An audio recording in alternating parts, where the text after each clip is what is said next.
Bismillahirrahmanirrahim. Assalamualaikum warahmatullahi wabarakatuh.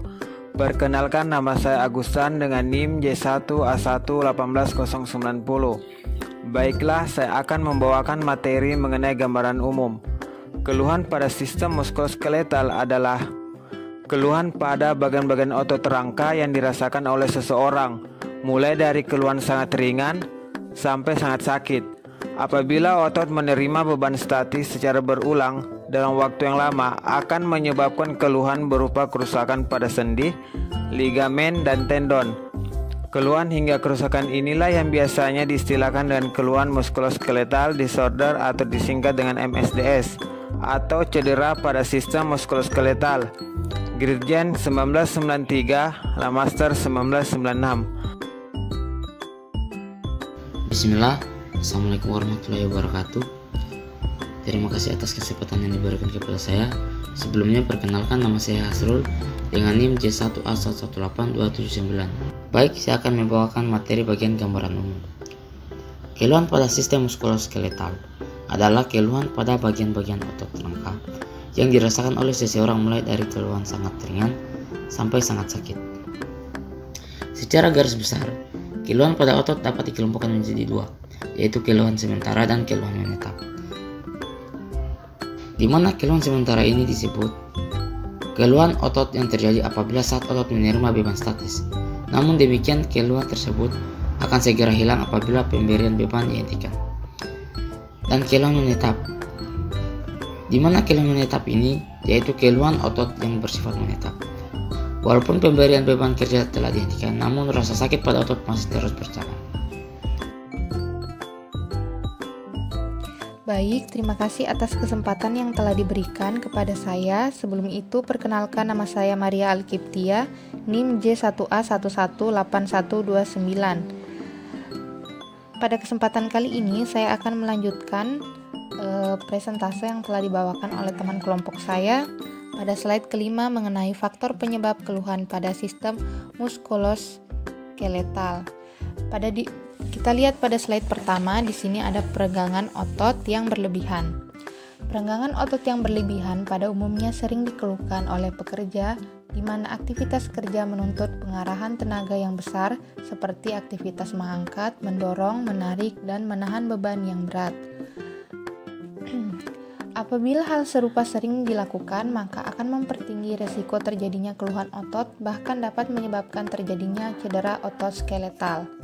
Lalu pada slide gambar kedua, kita lihat di sini adalah aktivitas berulang, di mana aktivitas berulang adalah pekerjaan yang dilakukan secara terus-menerus seperti pekerjaan mencangkul, membelah kayu besar, angkat-angkat, dan sebagainya.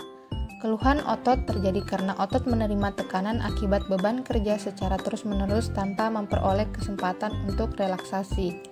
Dan pada gambar berikutnya ada sikap kerja tidak alamiah.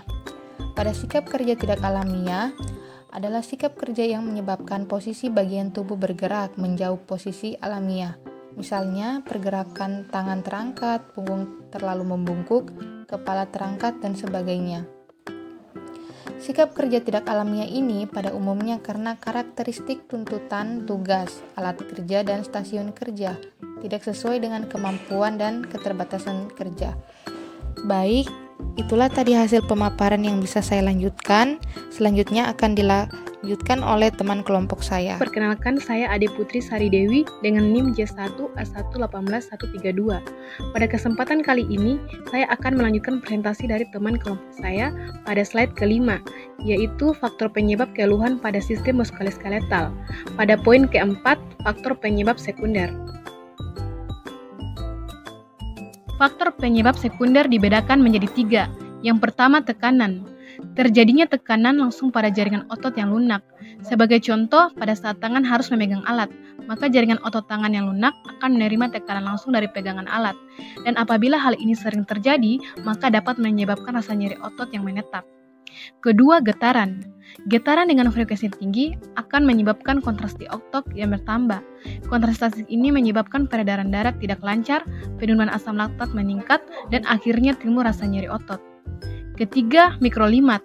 Paparan suhu dengan yang berlebihan dapat menurunkan kelincahan, kepekaan, dan kekuatan pekerja sehingga gerakan pekerja menjadi lamban, sulit bergerak yang disertai dengan menurunnya kekuatan otot. Demikian juga dengan paparan udara yang panas. Beda suhu lingkungan dengan suhu tubuh yang terlampau besar menyebabkan sebagian energi yang ada dalam tubuh akan termanfaatkan oleh tubuh untuk beradaptasi dengan lingkungan tersebut. Apabila hal ini tidak diimbangi dengan pasokan energi yang cukup, maka akan terjadi kekurangan suplai oksigen ke otot. Sebagai akibatnya, peredaran darah kurang lancar, suplai oksigen ke otot menurun, proses metabolisme karbo terhambat, dan terjadinya penimbunan asam laktat yang dapat menimbulkan rasa nyeri otot. Baik, perkenalkan nama saya Putri Yanti Maridin dengan NIM J1A1181134. Di sini saya akan menjelaskan bagian terakhir dari faktor penyebab keluhan pada sistem muskuloskeletal, yaitu penyebab kombinasi. Penyebab kombinasi terjadi apabila keluhan otot skeletal akan semakin meningkat apabila dalam melakukan tugasnya pekerja dihadapkan pada beberapa faktor risiko dalam waktu yang bersamaan. Misalnya, pekerja harus melakukan aktivitas angkat-angkut di bawah tekanan panas matahari seperti yang dilakukan oleh para pekerja bangunan. Sekian dari saya. Wassalamualaikum warahmatullahi wabarakatuh. Bismillahirrahmanirrahim. Assalamualaikum warahmatullahi wabarakatuh. Perkenalkan, nama saya Laude Muhammad Aswar dengan NIM J1A1181100. Tanpa mengurangi esensi daripada diskusi kelompok kami, di sini saya akan melanjutkan memaparkan penjelasan terkait daripada faktor penyebab keluhan pada sistem muskuloskeletal, tepatnya pada slide 5.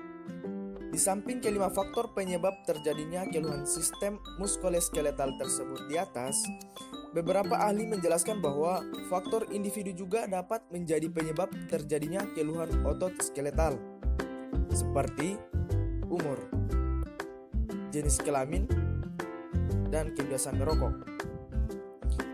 Umur. Menurut Kevin tahun 1979 dan Go et al. Tahun 1995 menyatakan bahwa pada umumnya keluhan sistem muskuloskeletal mulai dirasakan pada usia kerja, yaitu 25 sampai dengan 65 tahun. Keluhan pertama biasanya dirasakan pada umur 35 tahun dan tingkat keluhan akan terus meningkat sejalan dengan bertambahnya umur. Hal ini terjadi karena pada umur setengah baya, kekuatan dan ketahanan otot mulai menurun sehingga risiko terjadinya keluhan otot meningkat. Kemudian kedua, jenis kelamin.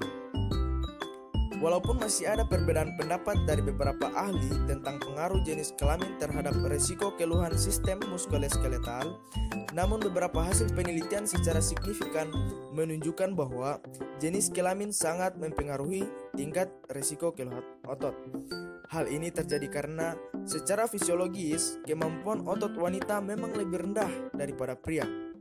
Astran dan Rodal tahun 1996 menjelaskan bahwa kekuatan otot wanita hanya sekitar 2/3 dari kekuatan otot pria, sehingga daya tahan otot pria pun lebih tinggi dibandingkan dengan wanita. Hasil penelitian Betsy et al. Tahun 1989 menunjukkan bahwa rata kekuatan otot wanita kurang lebih hanya 60% kekuatan otot pria, khususnya untuk otot lengan, punggung, dan kaki. Yang kemudian, kebiasaan merokok. Sama halnya dengan faktor jenis kelamin, pengaruh kebiasaan merokok terhadap risiko keluhan otot juga masih diperdebatkan dengan para ahli. Namun demikian, beberapa penelitian telah membuktikan bahwa meningkatnya keluhan otot sangat erat hubungannya dengan lama dan tingkat kebiasaan merokok. Semakin lama dan semakin tinggi frekuensi merokok, semakin tinggi pula tingkat keluhan otot yang dirasakan. Bosesian et al. Tahun 1993 menemukan hubungan yang signifikan antara kebiasaan merokok dengan keluhan otot pinggang, khususnya untuk pekerjaan yang memerlukan pengarahan otot. Hal ini sebenarnya terkait erat dengan kondisi kesegaran tubuh seseorang. Kebiasaan merokok akan dapat menurunkan kapasitas paru-paru, sehingga kemampuan untuk mengkonsumsi oksigen menurun. Dan sebagai akibatnya, tingkat kesegaran tubuh juga akan menurun. Apabila yang bersangkutan harus melakukan tugas yang menuntut pengerahan tenaga, maka akan mudah lelah karena kandungan oksigen dalam darah rendah. Pembakaran karbohidrat terhambat, terjadi tumpukan asam laktat dan akhirnya timbul rasa nyeri otot. Demikian untuk penjelasan saya di slide 5. Kurang dan lebihnya mohon dimaafkan. Saya akhiri, billahi taufiq wal hidayah. Wassalamualaikum warahmatullahi wabarakatuh. Assalamualaikum warahmatullahi wabarakatuh. Perkenalkan, nama saya Maidlin Markus dengan NIM J1A118112.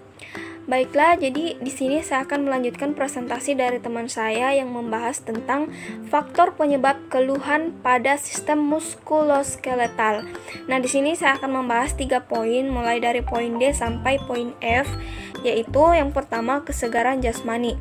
Jadi, pada umumnya keluhan otot lebih jarang ditemukan pada seseorang yang dalam aktivitas kesehariannya mempunyai cukup waktu untuk istirahat.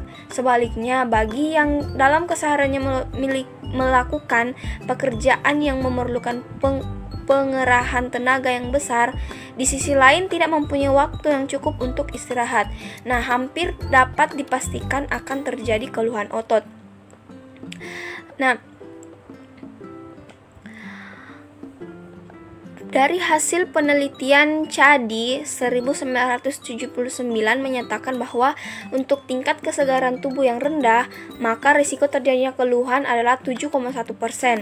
Tingkat kesegaran tubuh sedang adalah 3,22% dan tingkat kesegaran tubuh tinggi adalah 0,8%. Nah, hal ini juga diperkuat dengan laporan BTE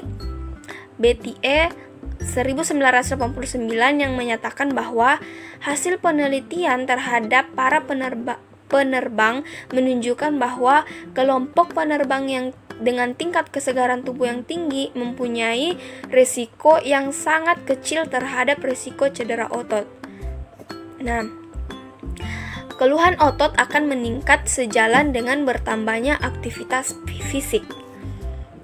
Nah, untuk poin yang kelima, yaitu kekuatan fisik. Kekuatan fisik sama halnya dengan beberapa faktor lainnya. Hubungannya antara kekuatan fisik dengan risiko keluhan sistem muskuloskeletal juga masih diperdebatkan.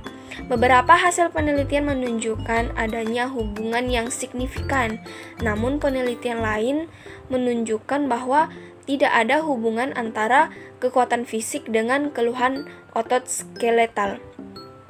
Nah, Scavin dan Park tahun 1973 yang dilaporkan oleh NIOSH menemukan adanya peningkatan keluhan punggung yang tajam pada pekerja yang melakukan tugas yang menuntut kekuatan melebihi batas kekuatan otot pekerja. Jadi bagi pekerja yang kekuatan ototnya rendah, risiko terjadinya keluhan 3 kali lipat dari yang mempunyai kekuatan tinggi. Nah, untuk yang terakhir yaitu ukuran tubuh.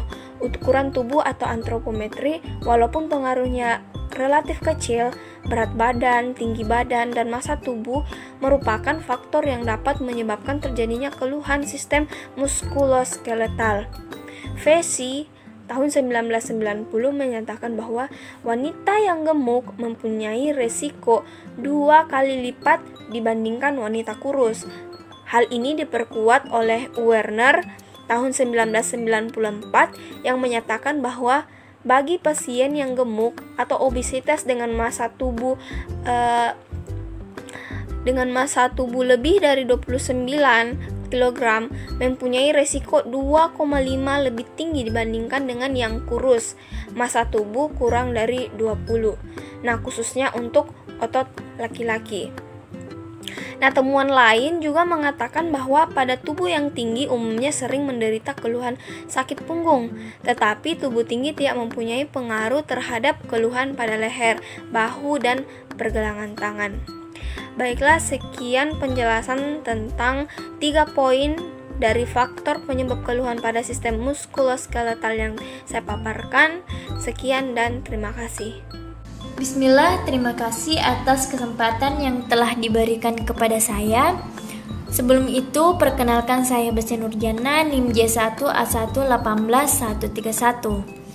Pada kesempatan kali ini, saya akan membahas tentang langkah-langkah mengatasi keluhan pada sistem muskuloskeletal. Berdasarkan rekomendasi dari Occupational Safety and Health Administration, tindakan ergonomi untuk mencegah adanya sumber penyakit dapat dilakukan dengan dua cara. Yang pertama dengan rekayasa teknik, yang kedua dengan rekayasa manajemen. Nah, yang akan saya bahas yaitu tentang rekayasa teknik. Yang pertama, eliminasi, yaitu menghilangkan sumber bahaya yang ada. Artinya, menghilangkan sumber bahaya yang ada dapat kita ambil contoh, yaitu bahaya di ketinggian. Bisa dihilangkan ancaman bahayanya dengan memindahkan lokasi di area dengan kondisi yang lebih datar. Yang kedua, substitusi, yaitu mengganti alat atau bahan lama dengan alat atau bahan baru yang aman, sehingga dapat menyempurnakan proses produksi dan menyempurnakan prosedur penggunaan peralatan. Kita ambil contoh, yaitu menggunakan peralatan yang mengandung kimia berbahaya dengan bahan lain yang lebih ramah. Yang ketiga, partisi, yaitu melakukan pemisahan antara sumber bahaya dengan pekerja. Nah, kita ambil contoh, memisahkan ruang mesin yang bergetar dengan ruang kerja lainnya. Yang terakhir, ventilasi, yaitu dengan menambah ventilasi untuk mengurangi resiko sakit. Nah, kita ambil contoh misalnya akibat suhu udara yang terlalu panas. Bismillahirrahmanirrahim. Assalamualaikum warahmatullahi wabarakatuh.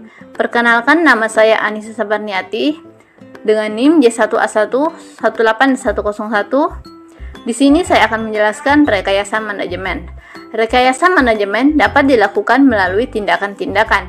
Yang pertama, pendidikan dan pelatihan, di mana melalui pendidikan dan pelatihan, pekerja menjadi lebih memahami lingkungan dan alat kerja, sehingga diharapkan dapat melakukan penyesuaian dan inovatif dalam melakukan upaya-upaya pencegahan terhadap risiko akibat kerja. Yang kedua, pengaturan waktu kerja dan istirahat yang seimbang, di mana pengaturan waktu kerja dan istirahat yang seimbang dalam arti disesuaikan dengan kondisi lingkungan kerja dan karakteristik pekerjaan, sehingga dapat mencegah paparan yang berlebihan terhadap sumber bahaya. Yang terakhir adalah pengawasan yang intensif. Melalui pengawasan yang intensif, dapat dilakukan pencegahan secara lebih dini terhadap kemungkinan terjadinya resiko akibat kerja. Bismillahirrahmanirrahim. Assalamualaikum warahmatullahi wabarakatuh. Perkenalkan, nama saya Agus Hidayat dengan NIM J1A1181120. Terima kasih atas waktu yang diberikan kepada saya. Di sini saya akan melanjutkan pemaparan materi dari kelompok saya, yakni tentang beberapa contoh tindakan untuk mencegah atau mengatasi terjadinya keluhan otot skeletal pada berbagai kondisi atau aktivitas seperti yang dijabarkan berikut ini. Di sini kami akan memberikan dua contoh. Contoh pertama, aktivitas angkat-angkut material secara manual. Nah, adapun tindakan untuk mencegah terjadinya keluhan otot skeletal pada aktivitas ini, yang pertama, usahakan meminimalkan aktivitas angkat-angkut secara manual. Kemudian, upayakan agar lantai kerja tidak licin. Yang ketiga, upayakan menggunakan alat bantu kerja yang memadai seperti kren, kereta dorong, pengungkit, dan sebagainya. Kemudian gunakan alas apabila harus mengangkat di atas kepala atau bahu. Dan yang terakhir, upayakan agar beban angkat tidak melebihi kapasitas angkat pekerja. Contoh kedua yaitu aktivitas melakukan pekerjaan pada ketinggian. Adapun cara untuk mencegah terjadinya keluhan otot skeletal pada aktivitas ini, yang pertama, gunakan alat bantu kerja yang memadai seperti tangga kerja dan lift. Dan yang kedua, upayakan untuk mencegah terjadinya sikap kerja tidak alamiah dengan menyediakan alat-alat yang dapat disetel atau disesuaikan dengan ukuran tubuh pekerja. Itulah tadi pemaparan materi dari kelompok kami tentang penilaian risiko gangguan sistem muskuloskeletal. Semoga dapat dipahami dan dapat berguna bagi kita semua. Kurang dan lebihnya mohon dimaafkan. Wabillahi taufiq wal hidayah. Wassalamualaikum warahmatullahi wabarakatuh.